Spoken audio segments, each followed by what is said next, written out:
नमस्कार। शंकु और गोले, ये नाम सुनते ही है ना, स्कूल की मैथ्स की किताबें याद आ जाती हैं। पर यकीन मानिए, ये सिर्फ फॉर्मूले नहीं हैं। ये तो हमारी दुनिया में चारों ओर छिपे हुए राज हैं। तो चलिए, आज इन्हीं ज्यामितीय रहस्यों से पर्दा उठाते हैं। चलिए एक सवाल से शुरू करते हैं। एक समकोण त्रिभुज यानी कि एक राइट एंगल ट्रायंगल और एक आइसक्रीम कोन, इन दोनों में आखिर क्या कॉमन हो सकता है? सुनने में थोड़ा अजीब लगता है ना? पर इसका जवाब बहुत ही मजेदार है और असल में यहीं से हमारी आज की सारी कहानी शुरू होती है। तो जवाब है घुमाव, या कह लीजिए रोटेशन। जरा सोचिए, एक सपाट राइट एंगल ट्रायंगल को जब उसकी एक सीधी भुजा के चारों ओर तेजी से घुमाया जाता है तो हवा में एक 3D शेप बन जाती है। और वो शेप क्या है? जी हां, एक शंकु। मतलब एक फ्लैट सी चीज से एक सॉलिड आकार बन गया। तो शंकु का पहला राज क्या है? वो है इसका माप। मतलब इसे बनाने में कितना मटेरियल लगेगा या इसके अंदर कितनी जगह है, ये सब कैसे पता चलेगा? मजे की बात यह है कि जवाब इसकी अपनी बनावट में ही छिपा हुआ है। देखिए, एक शंकु के 4 खास हिस्से होते हैं। सबसे ऊपर का जो नुकीला सिरा है वो है शीर्ष। फिर नीचे जो गोल हिस्सा है यानी आधार, उसके सेंटर से शीर्ष तक की जो सीधी दूरी है उसे कहते हैं ऊंचाई या एच।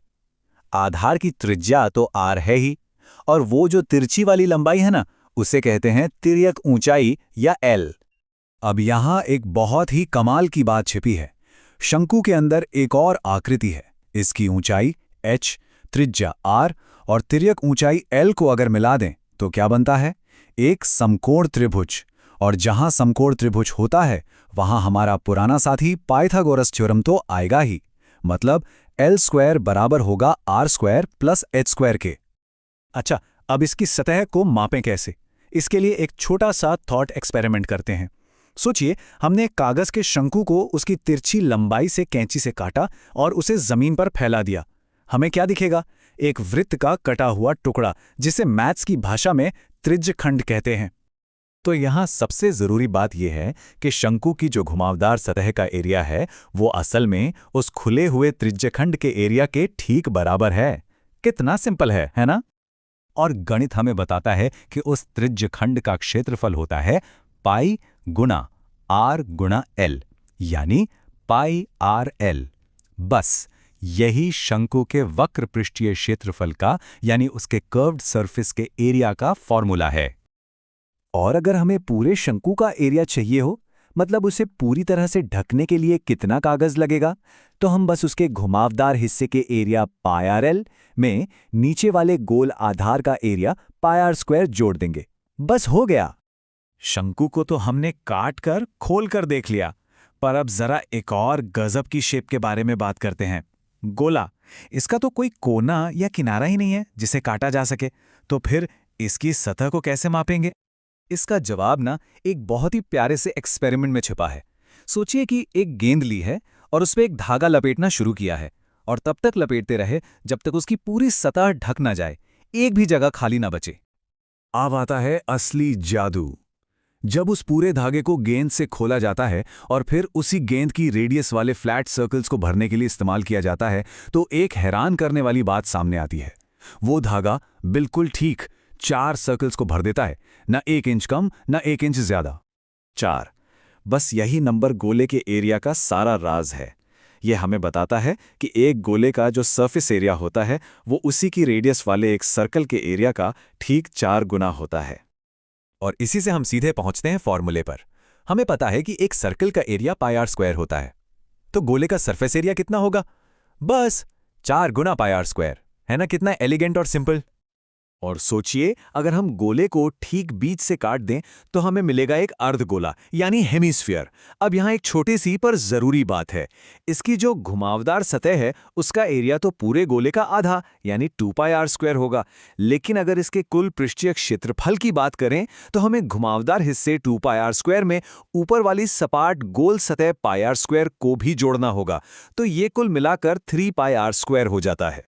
अच्छा, ये सारे फॉर्मूले सुनने में तो ठीक हैं, पर क्या ये असल जिंदगी में कहीं काम भी आते हैं? अरे बिल्कुल, चलिए देखते हैं कैसे। हमारी जो सोर्स मटेरियल है उसमें भुट्टे का एक बड़ा मजेदार उदाहरण दिया है। एक भुट्टा जो देखने में काफी हद तक कोन जैसा ही होता है। तो अगर हमें उसकी रेडियस और ऊंचाई पता हो तो हम पाईआरएल वाले फॉर्मूले से उसका सरफेस एरिया निकाल सकते हैं। और फिर अगर ये पता हो कि 1 स्क्वायर सेंटीमीटर में करीब 4 दाने होते हैं तो हम गुणा करके पता लगा सकते हैं कि उस पूरे भुट्टे पर करीब करीब 531 दाने होंगे। है ना कमाल की बात? और ये सिर्फ भुट्टों की बात नहीं है, यही एक फॉर्मूला हमें ये जानने में मदद करता है कि जोकर की टोपी बनाने में कितना गत्ता लगेगा या फिर एक तंबू खड़ा करने के लिए कितना कैनवास चाहिए होगा। अभी तक तो हम सतह की बात कर रहे थे, मतलब बाहरी परत की। अब बात करते हैं आयतन की, यानी वॉल्यूम की, मतलब इन शेप्स के अंदर कितनी जगह है। चलिए एक और सवाल पे आते हैं। मान लीजिए हमारे पास एक शंकु है और एक बेलन यानी सिलेंडर है। दोनों की ऊंचाई और आधार की त्रिज्या बिल्कुल एक जैसी है। तो सवाल यह है कि उस बेलन को रेत से भरने के लिए कितने शंकु रेत की जरूरत पड़ेगी? और इसका जवाब फिर से एक बहुत ही सिंपल सा नंबर है, 3। जी हाँ, अगर आप एक शंकु को रेत से भरकर उस बेलन में डालेंगे तो आपको ये काम ठीक 3 बार करना पड़ेगा, तब जाकर वो बेलन पूरा भरेगा। और ये मज़ेदार सा एक्सपेरिमेंट हमें सीधे ले जाता है शंकु के आयतन के फॉर्मूले पर। ये एक बेलन के आयतन πr² h का ठीक 1/3 होता है। इसीलिए शंकु का आयतन है 1/3 πr² h। तो याद रखने वाली बात यह है कि एक शंकु का आयतन हमेशा उसी आधार और ऊंचाई वाले बेलन का 1/3 होता है। ये इन दोनों शेप्स के बीच का एक फंडामेंटल रिश्ता है। तो हमने शंकु और गोले के कुछ राज खोले, कैसे एक फ्लैट ट्रायंगल घूमने से कोन बन जाता है और कैसे एक धागा हमें स्फीयर का एरिया बता देता है। अब सवाल यह है कि इस नई जानकारी के साथ ये आकृतियां हमें अपने आसपास की दुनिया में कहां-कहां दिखती हैं। ट्रैफिक कोन से लेकर ग्लोब तक ये हर जगह हैं। बस अब इन्हें देखने का एक नया नजरिया मिल गया है।